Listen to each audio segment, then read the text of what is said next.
assemble បាទចូលមកកាន់ lane of dawn purify ពី Luna កែវហ្នឹងខាង GPI ពីច្រើនគាត់ flicker ទាំងអស់ បាទកលឹម Crescent បន្លាស់បាទជួយ clear lane និយាយទៅ purify របស់ Luna Franco ខាំជាប់ដែរ បាទពីស្មើ game នេះគឺ challenge វាយពីស្មើ delete account Franco up 6ឬ up 10បាទ10 clear lane លឿនបាទ6 flick ចូលកមក up ហើយ មិនហ្នឹងអត់ទាន់ up អីទាំងអស់ជឿអត់ខ្ញុំសម្រេចចិត្តអត់ដឹងថា clear lane ក៏វាយបាទ បងដល់ level 2ពេលតែ check map តែគាត់ check ខុសបាត់ហើយ បាទចាំអាឡុត bowling ឯងសប្តាហ៍ទី1ធ្វើបានល្អណាស់តែដោយសារតែ meta តម្រូវគាត់ខានលេងយូរហើយឥឡូវបានលេងម្ដងទៀតហ៎ weakness finder វល់ណា blessing កាត់គូដងពី chain នេះ adapt ធាតាក់ពី mini cat pull set ពី Glim បាទ Glim គាត់យកជាមួយនឹង emblem support command basic ពី Ayushi full moving speed បាទធម្មតាមានការកែច្នៃកែខៃនោះទេបាទលេង emblem fighter ដូចគ្នាជាមួយនឹង mini cat បាទ Sayana ជាមួយនឹងការ rotation farm ចា smart lane smart rotation ចឹងឥឡូវ farm នៅក្នុងភាពសុខសាន្តបង្កើនទ្រព្យគ្មានអ្នកណាទៅលុកលាន់អ្នកណាប៉ះពៀស្ទាបឬក៏បន្លំអីទេប៉ុន្តែបើសៀទៅវាយបើខំបាទ map ចំបើសៀវាយបើខំតោះហើយទេសាប់បៃក៏សាប់ពេញណាគាត់ញ៉ាំយឺតណាស់ អត់ទៅលួចបេតុងគេមួយ មិនក៏លុយបេតុងគេមួយអូខ្ញុំមើលតន់ចេះឆ្ងល់គាត់ញ៉ាំយឺតមែន បាទឥឡូវបាន Unique Farm បាទឥឡូវគេមកយកវិញលួចរបស់គេមួយនោះលេខ4ទៅលេខ3បោកបុកសាន់បាទខ្ញុំវាយមានយ៉ាងណាអីយ៉ាសៃណាឈៀបដាច់ទៅមែនតេបោះមួយទៅលើ Kashima បណ្ដាយជាមួយនឹងសៃណាដល់ថយបាទ ultimate មុនចោលបាត់ហើយ ទៅផ្ទះកុំទៅផ្ទះបើទៅផ្ទះគឺយក total បើទៅផ្ទះក៏នៅតែបញ្ចោតបានទៅផ្ទះដដែល មិញបើសម្រាប់ទៅភ្លាមទៅមានអីគាត់សម្រាប់ទៅភ្លាមទៅគេមិនតមានអីភ្លាមណាព្រោះមិញគេវាយគាត់គេគាត់គួរតែដឹងថាគេ retreat លើគាត់ហើយមិញ បាទ អូ no បាទ ហេតុអីបាទ hero ចឹងគេអាចយកបានជាមួយទៅថតទី1ទៅវិញដែរទេគាត់អាចចាំទៅថតទី2ក៏បានដែរ RIP prediction ព្រោះដោយសារតែមាន Yumi តែ team fight ហ្នឹងគាត់អាចវាយបានតែឥឡូវទៅជាមិនវាយឥឡូវគេ gang ទៅលើ Yumi បាត់ហើយអស់ B1 ការ knock out នៅក្នុង turret យកតាមដល់ជាមួយនឹងការដុត roll ប៉ុន្តែប៉ងចែក flicker មួយនឹងការដំដោះខ្លួនចេញពីការតាមចាប់ដល់សមាជិក4របស់ Classic ពី Yumi បាទអាឡាដាំងនៅក្នុង skin aspirant ហ្នឹងស្អាតណាស់ យេដូចកាត់តាមនេះ មកសាំវិញយើងវាតែ skin CC ហ្នឹងចេញថ្មីហ្នឹងមកសាំវិញអា skin លយហ្នឹងទៅចេញម៉ោង3យកហ្មង អត់ដឹង បាទអត់ដឹងទេខ្ញុំ CC skin គេស្អាតណាស់ខ្ជិលឆ្ងល់បាទដល់តែមើលអីយ៉ាចេញ skin ហួកមិនខ្ចីត្រូវកលេមានបញ្ហា rotation មកពី Kashima chain នេះក៏បានមកដល់ចាយ spell flicker មួយរឿងពេលជាមួយនឹងការចាប់បានក្នុងជាមួយនឹងការចាប់យកតាមក្នុងការបបមានការដាក់ជាមួយនឹង Blood ជាមួយនឹង China AOG ជាន់មួយហើបជើងយកតាមដល់ Sayana បានមក Sayana នៅការយកមកមានការ Kashima ជាមួយនឹង Sayana តាន់យកទៅមែនតើលេង Final Slap Leg អរបានហើយបានដល់បានយាយបានហើយជាមួយនឹងការនៅខាងក្រោយជាមួយនឹង Cassie សោកជាទីមិនដានដុត roll បន្តបាត់ជាមួយនឹង Lee មួយដល់1ទូទៅលើតាន់ពីនេះកាត់ហុកក៏មិនត្រូវទីក្លឹមនេះគ្នាមិនដែរមានការចាប់យកទៅមានបណ្ដានឹងគ្នាមិនដែរមានការតលាជាមួយនឹងបើទៅដល់កាត់មកវិញដាច់ជាមួយនឹងក្លឹមសោកជាតិចពីមីនីកាត់នេះក៏រត់រួយមកវិញមិនដែរអាយុស៊ីបាច់ទីនោះក៏បានបាច់អូទៅវាយមីនីអូយសាជាម្ដាយពីកីឡាស៊ីហ្វីនិករត់រួចទាំងអស់តែម្ដងបាទចំណេញខ្លាំងយកទៅមែនតើខណៈពេលដែលអ្នកដែលសាម្ដាយរបស់វាឡាយរត់មិនរួចនោះទេបាទថ្ងៃនេះមិនមែនជាថ្ងៃសុកទេបាទថ្ងៃនេះគឺជាថ្ងៃ Galaxy Phoenix តែម្ដងក៏រត់រួចអាយយរបូតពេញហ្នឹងគេរត់រួចទាំងអស់យ៉ាងដែរម្ដងបាទទៅតម្ដងនៅក្នុង12វិនាទីនេះ spell សំខាន់ cool down ទាំងអស់តែម្ដង PVI Serenity ចាំងកលទៅចាំងកល level 6ស្មើទេប៉ុន្តែត្រាស់របស់យើងគឺគ្មាននិស័យផុសតាំង Midland ទេវលេវបាទគ្មាននិស័យផុសតាំងអីច្បងទេទទួលស្គាល់ថាអីច្បងគេឡាក់ស្ពេកយកឃើញទៅអត់អីស្បងឡាក់ស្ពេកនេះចំពេលដែលខូចរីរត់ឆ្កឹះបានតែបន្តិចថា hero គេសិតតែ hero skill ឆិចអត់អាចដាច់សាំងអីច្បងនោះទេអញអស់ហើយណាមកយកមក counter ចូលមក retreat យកបាននឹងគ្នាពីណាពី Medicat បើក ultimate roll យកតាមដល់ជាប់ពី Kashima ក៏មិនចេះត្រូវដែរមានការចាប់បាននឹងគ្នាដែរបាត់បង់ជាមួយនឹង Yumi បាត់ទៅហើយតែជាមួយនឹង Sayana មានការបន្តពីការ team fight បន្តនៅ front line យកតាមដល់តែបាត់បង់ជាមួយនឹង Medicat ឡើងមកពី brand link line បានបង់ជាមួយនឹងការបណ្ដោយពី Glim ជាមួយនឹង Kashima Luna បន្តមកពី chain នេះក៏បានមកវិញអាចនឹង reset team fight Kelsey មាន KDA 112 Sky Pixel ចូលលើមិញ Glim អត់ដឹងដែរមិនបានមើល Glim ហុកតែហុកខុសបារាយ Kin Chan ណា លើកមួយបានទៅលើកាស៊ីម៉ា វ៉េក្បានចូលខ្លួន ក៏យក Hand Strike មុន បាទ អត់អីនៅ farm បានយូមេអត់តាំងណាហ្គេមហ្នឹងដោយសារមានតែ cat គាត់ through damage កុំលេងសើជាមួយគាត់ហើយយូស៊ី Killerland គាត់ទៅលាក់ជាមួយ internal ការទៅលើយូមីសោឈាមតែយកទៅមែនតែន11បណ្ដាជាមួយសៃណាក៏បានមកដល់เป็นការដកថយមានការជាន់ AOG មិនចាញ់នោះទេបាត់បង់ទៅលើ Kashima នៅក្នុង Tier 1 ទៅតែម្ដង Glim ក៏ចេញជាមួយនឹង Fling តាមនៅខាងក្រៅនៅខាងក្រៅទៅ Glim ហុកមួយក៏មិនចេញទៅអត់ទេ Cassie បាញ់មិនអត់ដាច់ទេខាំនេះមិនបាញ់អត់ដាច់ណាមួយក៏ចាំទៅថលដែរគឺជាការល្អបាទតែតែចាំណាហ្គេមនេះបើគេមាន Immortal អស់ Glim ក៏អាចនឹងពិបាកដូចគ្នាផងដែរព្រោះដោយសារ front line របស់គាត់គឺមាន design អាចយក Immortal ទាំង Medicat ក៏ដូចជា Kashima បាទ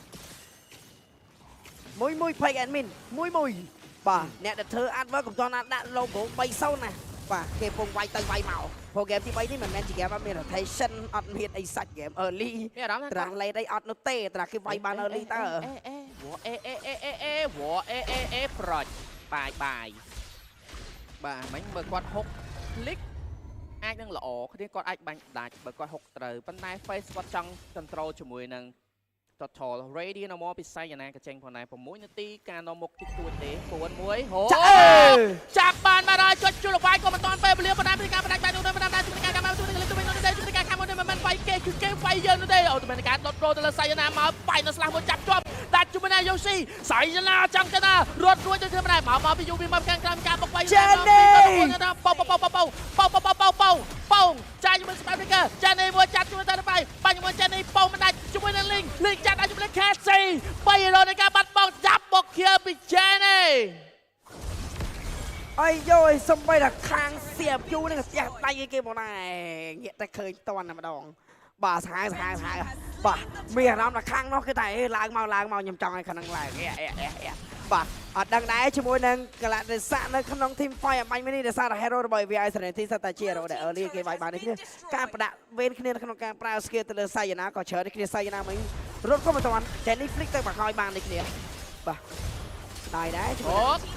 ញ៉ាច់ចាប់ជាប់ខាំណាស់ដែរជាប់ថនបានទៅលើ Kelsey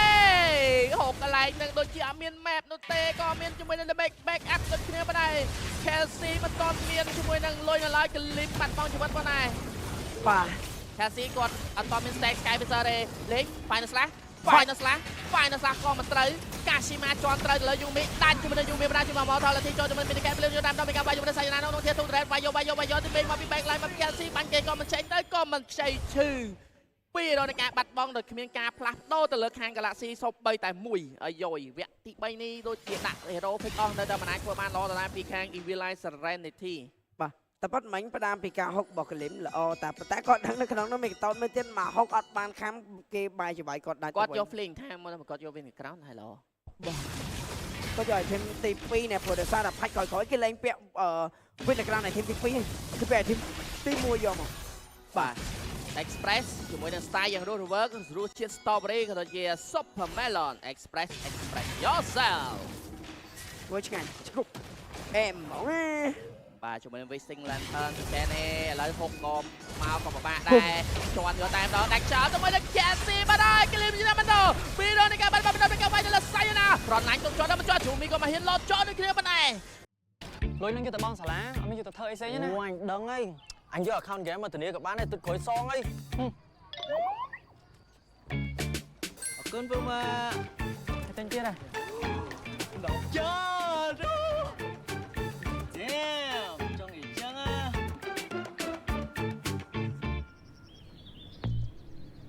អស់បាត់អត់តន់មកកំងទៀតទេអូអាទឹកបងទៅហើយកុំពិការទៅចាំទិញពេលក្រោយក៏បានដែរ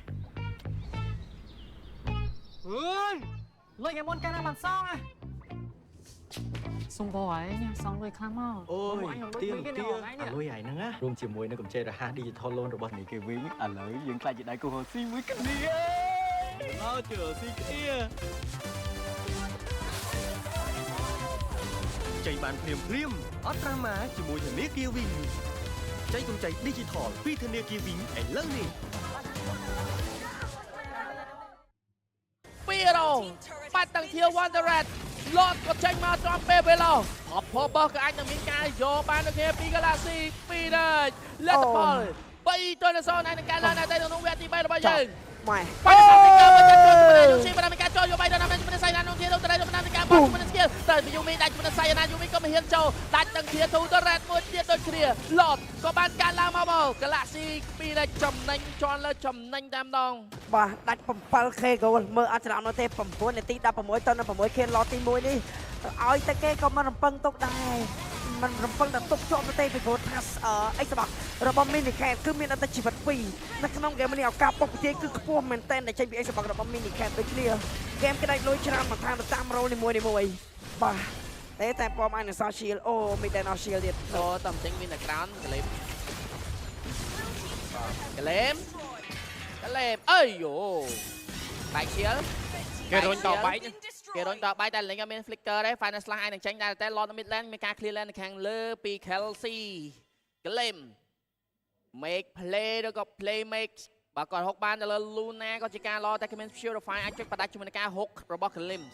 ចូលមកចាប់តែណាដែរទេចាប់ជាមួយនឹង link មក final slash បាត់លើចាប់លើជន់មួយ AOG ជាមួយនឹងការខាំអត់ចេញពីនៅក្រៅទេតែជាមួយនឹង Sayana បាត់ហើយ Glim នឹងការបាត់បង់2 lot បន្តមក clear នៅឡើយទេ2 lot នឹងការបាត់បង់យូមីនឹងការ lot ចូលជន់យកដាក់ជាមួយនឹង double kill ពី Minicat បាត់ជាមួយនឹងយូមី32អ្នកទប់ផ្ទះ គេលោតអស់ ដាច់មកហើយជាមួយនឹង lot នឹងការ clear បានយ៉ាងល្អជាមួយនឹងការថនចាប់ជាប់ជាមួយនឹង Cassie ទប់បានល្អនឹងការ all lot ចូលទៀត 3 នៅខាងក្រៅនឹងការបោ ultimate ដល់ក្រៅនឹងការ reset ទី5ការបោ ultimate Luna ចាំបន្តទី5បណ្ដាជាមួយសមាជិករបស់ខាង Galaxy បដិសឈាមតែយកទៅមែនតែនឹងការ Shima ឬ Luna ក៏បន្តទៅណាបណ្ដាឥឡូវថយអស់បាត់ហើយ reset យកបាន2ផ្លូវចំណេញមួយ lot នេះផងដែរ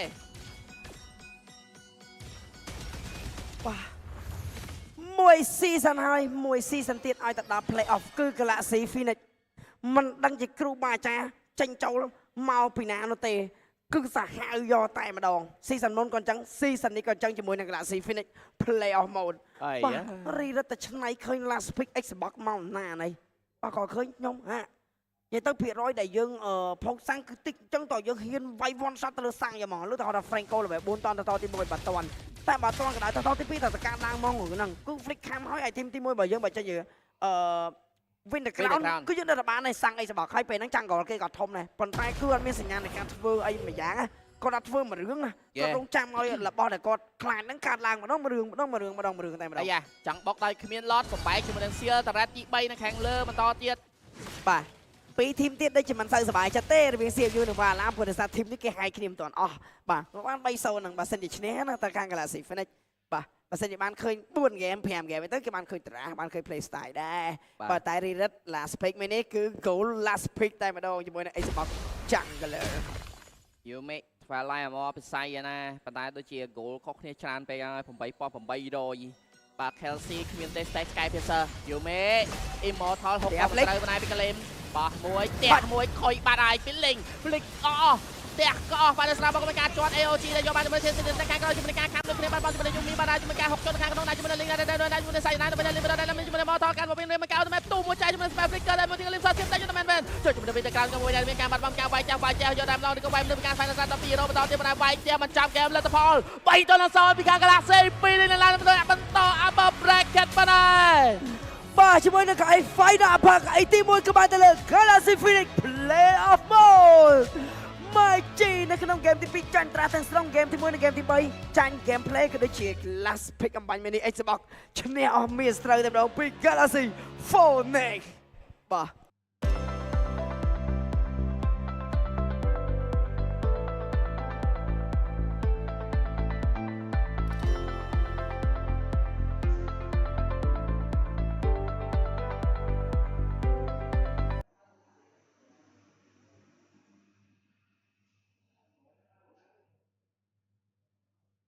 អាយអូយ 3-0 នឹងមិនស្មើជាមួយ sweep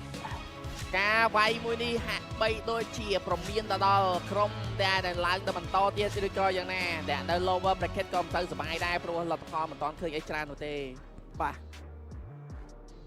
កលៀលូណុចអស់លេខ2-0គេចាប់បានមានអារម្មណ៍គេចាប់បានគេចុចបានគេចុចចំចំណុចរសែលបាត់ទៅហើយបាទអាយយូហាក់ដូចជាត្រៀមខ្លួនតិចពេកអត់សម្រាប់ពួកគាត់ខ្ញុំខ្ញុំអត់ដឹងដែរមានអារម្មណ៍ថាគាត់នៅពេលដែលគាត់ផ្លាស់ប្ដូរមក គាត់ផ្លាស់ប្ដូរខូចការដឹកនាំក្រុមមកមានអារម្មណ៍ថាគាត់ តោបរិបត្តិ បោបរិបត្តិការ traffic គឺវាអត់ទាន់ចូល synergy គ្នាមួយកីឡាករឬមួយក៏មិនដែរបាទអានេះបើតាមអ្វីដែលយើងមើលឃើញព្រោះថា ឥឡូវយើងមើលតែសមិទ្ធផលទៅអាហ្គេម2ប្រកាសឲ្យថាត្រាមេលេងទេ ហ្នឹងហើយ តលេតហ្គេមមែនតើណា បាទ បាទហ្គេមទី1ត្រាមេលេងវាយទៅវាយមកប៉ុន្តែយើងវាយចាញ់គេមែនហើយគេឆ្កឹះយើងតាមអាទីម fight ចុងក្រោយហ្នឹងដែលបាន lot យក lot free តែហ្គេមទី3នេះ last pick ឲ្យរបស់កៀងយក បាទ គិតថាគាត់បញ្ញាប់ពី Franco វិញឯង Franco ចូលសិនអ ឥឡូវបើយកគាត់មានអីអមចឹងណាតោះឥឡូវកុំឲ្យខាត់ទេឥឡូវយើងក៏ទុកទូនាទីនេះឲ្យជាមួយនឹង host របស់យើងគឺបងរ៉ាប៊ីក៏ដូចជា Annie វិញម្ដងដែរដើម្បីធ្វើការសម្ភាសន៍ទៅលើឆាក បាទអរគុណច្រើនទៅដល់ caster ដល់កម្ពុជារបស់យើងទាំង3រូបផងដែរនៅក្នុងការធ្វើអត្ថាធិប្បាយតទៅជាមួយនឹង game មួយនេះផងដែរឃើញថា game មួយនេះពិតជាមិនធម្មតាទេបាទ ចាជាមួយនឹងលទ្ធផល3-0ពី Galaxy Phoenix ទទួលបានជ័យជំនះទៅលើ Team Evil Eye Serenity ជាស្ដែងយើងឃើញហើយ Team Evil Eye Serenity មិនមែនជា team មួយដែលធ្លាក់ performance នៃការពី regular season អាចនិយាយបានថា caster បាននិយាយចឹង team មិនដែរចាញ់ព្រោះអីហើយណាស់ក៏បានមួយស្មើទៅវិញដែរប៉ុន្តែក្នុងថ្ងៃនេះហាក់ដូចជាមានបញ្ហាបន្តិចបន្តួច ពិតជាមិនគួរទេម្ដងបាទ ខ្ញុំចង់សួរគាត់មួយសំណួរថាថ្ងៃនេះមានបញ្ហាអីមែនបាន performance របស់យើងធ្លាក់មែន មានអីហ៎ដោយសារ fair skill ទៅធ្វើឲ្យ game បាក់លេង ចុះដោយសារតែមិនមែនជា eliminate ទេ Evil Eye នឹងធ្លាក់ទៅ lower bracket ដូចគ្នាអញ្ចឹងបានន័យថាគាត់នៅមាន second chance ក្នុងការឡើងមកលើវិញចាអញ្ចឹងឱកាសទី2នៅតែមានចង់សួរថាមានអីនិយាយទៅកាន់ fan ដែរអត់ដោយសារ Evil Eye ក៏មាន fan ច្រើនដែរវគ្គ regular season គឺខ្លាំងមែនតើ performance ក៏ល្អដែរមានអីនិយាយទៅកាន់ fan អត់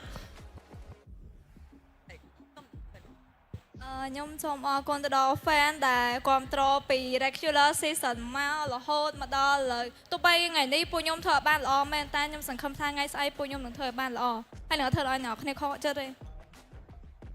បាទ សូមសម្លេងតាដៃជូន Evil Eye Serenity មួយមក បាទចាំមានន័យថាគាត់នឹងនៅមានអាការនៅក្នុងថ្ងៃស្អែកម្ដងទៀតបាទដែលយើងធ្លាក់ទៅ lower bracket ប៉ុន្តែមិនមែនន័យថាយើងកំពុងតែនឹងចេញអំពីការប្រកួតនេះទេអញ្ចឹងសង្ឃឹមថា fan ទាំងអស់គ្នានឹងបន្តការគ្រប់គ្រងជូនទៅដល់ក្រុមរបស់យើងផងដែរនៅក្នុងការដែលគាត់អាច come back ជាមួយនឹងលទ្ធផលដែលល្អបំផុតនៅថ្ងៃស្អែកផងដែរបាទអញ្ចឹងក៏អរគុណខ្លាំងមែនទែនហើយជូនពរនៅក្នុងថ្ងៃស្អែកទទួលបាននូវជោគជ័យបន្តទៀតបាទអរគុណច្រើនអរគុណមែនទែនអាចសម្រួលលេខយ៉ាបតបានអូ Annie ពិតជាសោកស្ដាយមែនទែនបាទព្រោះដោយសារក្រុមគាត់ខ្លាំងមែនទែនខ្លាំងប៉ុន្តែថ្ងៃនេះប្រហែលជាអាចនឹងមានបញ្ហាតិចតួចប៉ុន្តែមិនជាបញ្ហាទេព្រោះដោយសារតែគាត់នៅតែមានឱកាសនៅក្នុងការដណ្ដើមយកនៅជ័យជំនះនៅក្នុងថ្ងៃស្អែកផងដែរអញ្ចឹងមានតែជូនពរគាត់ហើយសង្ឃឹមថាគាត់នឹងធ្វើបានល្អហើយកែច្នៃជាមួយនឹងអ្វីដែលគាត់ខ្វះខាតនៅក្នុងថ្ងៃនេះផងដែរត្រឹមត្រូវបងតែយើងងាកមកវិញសូមអបអរទៅកាន់ Team Galaxy Phoenix ជាមួយនឹងលទ្ធផល3-0ផងដែរ បាទអបអរសាជាថ្មីម្ដងទៀត Galaxy Phoenix នៅតែទទួលបាននៅជ័យជំនះក៏ដូចជារក្សានៅតំណែងរបស់ខ្លួនឯងផងដែរបាទអញ្ចឹងឥឡូវនេះជាមួយនឹងតំណែងមើលសុំមកញឹមឲ្យស្អាតតិចមើលអានេះបានគេហៅថាអ្នកដែលទទួលបាននៅជ័យជំនះតោះឥឡូវមានអ្វីដែលចង់និយាយទៅកាន់ជ័យជំនះមួយនេះទៅកាន់ fan ក៏ដូចជាអ្នកគ្រប់គ្រងផងយើងដែលកំពុងតែទស្សនាការ live បាទដំបូងខ្ញុំគ្រាន់ចង់និយាយទៅកាន់ Team Evil Eye ថានឹងមិនមែន top 1 regular ហើយខ្ញុំក៏សូមអរគុណទៅដល់ fan ដែលមកគ្រប់គ្រងទាំងបដទីតាំងនិងទាំងក្នុង live ផងដែរ អាយ៉ាយើងឃើញណាការពី regular season គេធ្វើពុតទេគេលាក់ដៃទេធ្វើលេងហ្នឹងដល់ពេលមកដល់នេះលេង 3-0 យកបណ្ដោយអាយ៉ាចង់យើងឃើញថាថ្ងៃនេះមានអ្នកមកមើល Galaxy ក៏ច្រើនដូចគ្នាដែរយ៉ាចេញមក 3-0 ធ្វើឲ្យមើលតែម្ដងពេលគូក្រោយនេះបើសិនជាគេប៉ះគ្នាចង់ប៉ះណាគេមុនពេលយើងឡើងទៅតទៀតណាប៉ះណាគេក៏បានដែរឲ្យតែមានសមត្ថភាពឡើងមក អូយសំដីអ្នកបាត់គេសូនចឹងមែនណាបានក៏បានដែរឲ្យតែមានសមត្ថភាពបាទ Galaxy Phoenix វាយរៀបទាំងអស់មួយវិញទៀតឃើញថាចិននេះមានម៉ាក់មកមើលទៀតមានអីនិយាយទៅកាន់ម៉ាក់ដែរអត់មើលនិយាយទៅកាន់ម៉ាក់តិចមើលម៉ាក់មកគ្រប់គ្រងខ្លាំងមែនទែនសូមអរគុណដល់ម៉ាក់ប៉ាដែលតែ support ខ្ញុំជានិច្ចហើយពួកខ្ញុំនឹងខំលេងឲ្យអត់បានទទួលយក champion ឲ្យគាត់មើល អូយស្វីតខ្លាំងមែនតើមានម៉ាក់ឡើង support ធីវមកមើលដល់កន្លែងមិនសឹងមិនក៏ឃើញគាត់អញ្ជើញមកដូចគ្នា អញ្ចឹងចង់ប្រាប់ម៉ាក់ថាគួរតែមានមោទនភាពព្រោះដោយសារកូនស្រីម្នាក់នេះបានសន្យាឲ្យថានឹងទទួលបានជ័យជំនះនៅក្នុងការទទួលបានពាននៅក្នុងថ្ងៃផ្ដាច់ព្រាត់តែម្ដងបាទ ចង់មានអ្នកគេចង់និយាយទៀតអត់ ឆែថាមានអារម្មណ៍មិនដែរ 3-0 អញ្ចឹងអត់ប្រកាន់ណាយ អូចង់និយាយទៅកាន់ណាគេទៀតចង់និយាយទៅកាន់សង្សារមែន សង្ឃឹមថាបានជួប EVI ម្ដងទៀតហើយខំលេងជាងនឹងតិចមកវាអត់សុបាយលេងទេហប់មួយអីវាយ smooth ចង់អត់សុបាយលេងសោះ អូយនៅគ្នាសាហាវទេ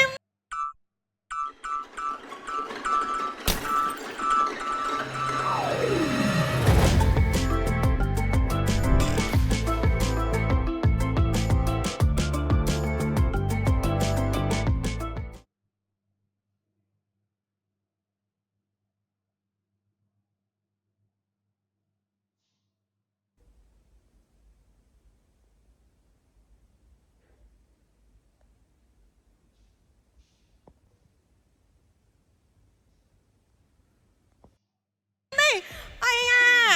ចង់ខ្ញុំចង់ឃើញមែនតើថា Evil Eye ឡើងមកវិញបានប៉ះជាមួយនឹង Galaxy ម្ដងទៀតប្រកាសជា spicy តែម្ដងសម្រាប់គូនេះ បាទអត់អីទេឥឡូវយើងសុំយើងទុកសិនណាយើងទុកសិនព្រោះដោយសារគេនៅមានតិចទៀតអញ្ចឹងកុំតន់អានិយាយអស់អីតែពេលយើងនិយាយអស់ទៅអត់សុបាយដូចគ្នាណាអូខេអញ្ចឹងអរលោកលោកស្រីនេះកញ្ញាសូមបបោសាទរសាជាថ្មីទៅកាន់ Galaxy Phoenix បាទអរគុណច្រើនអរគុណអាចសម្រួលឥរិយាបថបានណាអរគុណជូនពរជោគជ័យបន្ថែមទៀត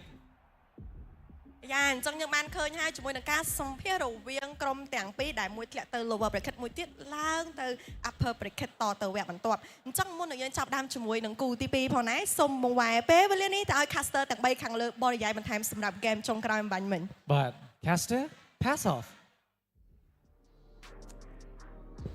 Yes sir បាទចឹង MVP នៅក្នុងហ្គេមទី3នេះគឺបានទៅលើ Luna 8 kill 11 assist ទីមេឌីរបស់គាត់ 42,000 team fight 90% បាទជាមួយនឹង goal របស់គាត់ 1410 បាទ team គេឥឡូវគេពេញនិយមណាជាមួយនឹងNathan គឺគេអត់ពាក់ Star លៀនទេឥឡូវបាទ Niker ទី correct score អេ correct match ច្រឡំ Yes sir ចាញ់បោក promotion បាទតែគេមានខូចបោកទេបាទអត់ទេយ៉ាងណាគឺជា game play បាទ បាទលេដែរក្នុងហ្គេមនេះគាត់ធ្វើបានល្អដែរជាមួយនឹង Alot របស់គាត់ និយាយទៅ game play ដែរមិនមែនតែត្រាស់សុតទេបាទមើលទៅ បាទ game play គេ ការគេ2ថ្ងៃហើយគេសមឆាយើងទៅមក នេះឆ្នាំបើនិយាយពីម៉ូតូវិញកុំក្តៅដល់គេពងជក់ខ្យល់ហើយ អញ្ចឹងលើក្រោយយើងកុំយកអា top 2 ហ្នឹងយក top 3ដល់ top 6 ទៅបានលេងឲ្យក្តៅដៃវាយអ្នក top 1 មើលតែស៊ីអាយុទៅ ដល់ពេលយកហើយលេងទៅដល់ top 7 ហ្នឹងងន់អឹប ចុះថ្ងៃទី1យើងវាយទៅចាញ់ទៅមែន ណែ ដល់ដើម្បីក្តៅដៃឯង ហ្នឹង ងន់អឿហ្នឹងហើយបាទនេះជត់ឆាក highlight បាញ់ បុកចំតែប្របាក់បុកដែរដោយសារតែការយកវិជ្ជាណានេះមកគឺ surprise មែនទេទោះបីមាន Franco ខាំតែតម្លាក់មកកណ្ដោះដាច់បាទទៅលើខាំរបស់ Franco ទៀតជាយក make long range counter យើងយក make បែបភោគវិញតែពេលអញ្ចឹងកំបោគ្នាអត់ត្រូវ គាត់អត់ពាក់ win នៅក្រៅនៃ team ទី1 យ៉ា គាត់ទេ team ទី2 ដូចជា flicking time flicking time item ទី1វិញខាតហ៎ បាទ បើគាត់ពាក់ item ទី1វិញនៅក្រៅវិជ្ជាណាអី alert អីនេះគ្មានបានអីទេ បាទ ឯណាមួយបើគាត់យក make ជានុកទីមេខ្ញុំគិតថាល្អដែរតាសល់ passion សល់អីគាត់លេងនេះគាត់បែរជាយក choosing ដើម្បីភោគទៅវិញកន្លែងនេះគឺចូលបោគេពេញពឹកទៀតណាស់ម្ដងបាទនោះ internal guard ដូចកាន់ដាំកាន់ដៅទិញកាប់តែ skin ហ្នឹងថ្លៃណាស់ខ្ញុំអស់10000ពេជ្រ ខ្ញុំលេង 5ដងអីគេ 10000ពេជ្រ ខ្ញុំដូចគ្នាតែបានគូននេះវាហើយពេជ្រសណាហ្នឹងថ្លៃ ស្អាតមែន តាឃើញអា bingo ហ្នឹងលើកទី4ហើយនៅតែអត់ចូល3ហ៎ដឹងតែវិជ្ជាណាហ្នឹងហើយ Yes sir 10000ពេជ្រ Yes sir អាពេជ្រទៅសល់ពីមុនហ្នឹងអស់ហើយអត់អាប់ V shop ឯមទៀត បាទនេះឡៃនេះពេញមក final ស្នាម្ដងទៀត3 2 1ញ៉ាំទៅណែនំកាសហើយ hello ផាច់បាទ តែតើមានណាវាយ Xbox ទេហ្គេមនេះបាក់ណាបាទគាត់ធ្វើតម្រង់ចាញ់ early game វាយពិបាក Xbox early អាហ្នឹងបានអាចបើអត់មាន robot សាំង Xbox ហ្នឹងបាទចឹង game គឺ42 10k លេខទៀតហើយគឺ goal 3 game នេះគឺច្រើនមែនតើ objective goal គឺច្រើនយកតាមែនតើចឹងការ team Evil Eye ហ្នឹងមក founder តែមក Yes sir មកមួយថ្ងៃណែមកចំថ្ងៃដល់ Yes sir ធ្ងន់បាទចឹង objective ទាំងស្រុងគេយកអស់ហើយបានតែ turret 2ទេបាទមើលតែ item គេទៅពេញបឹបយកតែម្ដងចិត្តចេញ Holy នោះចានេះ Holy Crystal បាទមកបាត់តលាក់អឹមតំណងកាហ្នឹងទៅហើយ item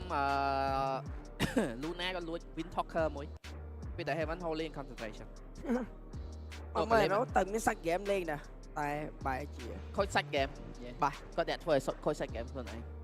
ចឹងទៅនិយាយហ្នឹងឥឡូវបើយើងថា មកពីតារាសតមិនមែនទេបាទអាហ្នឹងគឺ gameplay គួរសមសម្រាប់ពួកគាត់ទៅនិយាយយ៉ាងការថ្ងៃទី1នៃការឡើងឆាករបស់គាត់ចឹងណាបាទ នេះគឺជាតារាង top 4 Luna ក៏បានជាមួយនឹង most goal per minute របស់គាត់ជាមួយនឹង Hero Nathan នេះមិញបាទ Minicat ក៏គាត់ទទួលបានជាមួយនឹង most damage deal ជា jungler Sayada most damage taken ទៅលើ jungler របស់គាត់ដែលជា Robaxia Total assist បានទៅលើ Kasima បាទ Kashima លទ្ធផល3-0 គឺជារឿងមួយដែលនឹកស្មានមិនខ្ចីដល់ បាទ តែតែក៏បដិច 3-2 ដែរ យ៉ា តោះជាគាត់ Galaxy គាត់បដិច 3-2 ដែរខ្ញុំគាត់ថា 3-1 ទេតែខ្ញុំថាដាក់ 3-2 ទៅព្រោះមិនសមមិនឃើញ Galaxy គាត់ខ្លាំងដែរតែគាត់ error តិចតួចអីចឹងណាមានណាគេវាយបច្រាស់មក3 ទោនឹងគ្មានទៅតែបាទ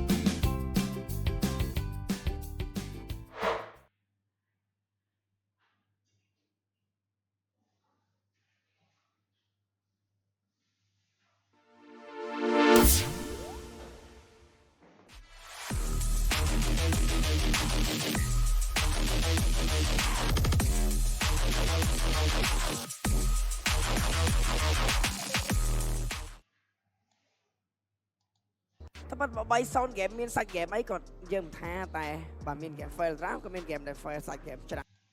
លើក្រោយយើងកុំយកអា top 2 ហ្នឹងយក top 3ដល់ top 6 ទៅបានលេង